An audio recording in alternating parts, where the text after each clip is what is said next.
the leaders I'm dealing with in NATO and the G7 are leaders who know our recent history, know generically the character of the American people, and know where the vast center of the public stands. Not Democrat, Republican, but who we are. We're a decent, honorable nation. And I think that they have seen things happen as we have that shocked them and surprised them that could have happened. But I think they, like I do, believe the American people are not going to sustain that kind of behavior. And so I don't want to get into these statistics because, that old phrase is the Israelis, there's three kinds of lies, damn lies, and statistics. But I think it's appropriate to say that the Republican Party is vastly diminished in numbers. The leadership of the Republican Party is fractured, and the Trump wing of the party is the bulk of the party, but it makes up a significant minority of the American people. Now, we'll see. We'll see. I believe that by us standing up and saying what we believe to be the case, not engaging in the overwhelming hyperbole that gets engaged in by so many today, that I guess that old expression, the proof of the pudding is in the eating.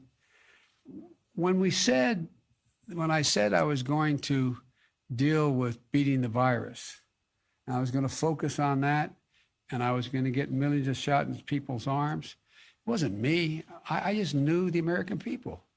I knew the kind of help I'd get from the Defense Department, from police departments, from the hospitals, from retired docs, I just knew.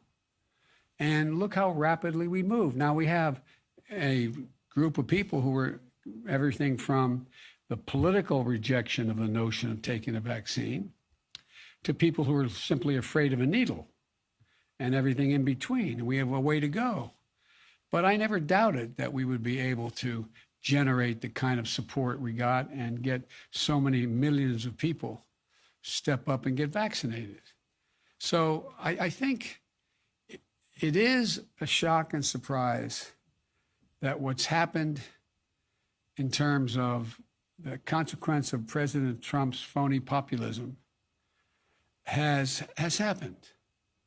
And it is disappointing that so many of my Republican colleagues in the Senate, who I know better, have been reluctant to take on, for example, an investigation because they're worried about being primaried.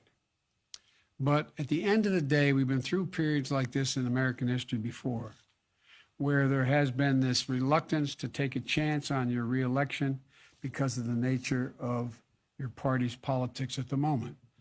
I think this is passing. I don't mean easily passing. That's why it's so important that I succeed in my agenda. The agenda, whether it's dealing with the vaccine, the economy, infrastructure, it's important that we demonstrate we can make progress and continue to make progress. And I think we're going to be able to do that. So, as I said, the proof will be in where it is, 6 months from now, where we are. But I think you're going to see that there's that God willing, we're going to be making progress, and there's going to be a coalescing of a lot of Republicans, particularly younger Republicans who are coming up in the party. And last question.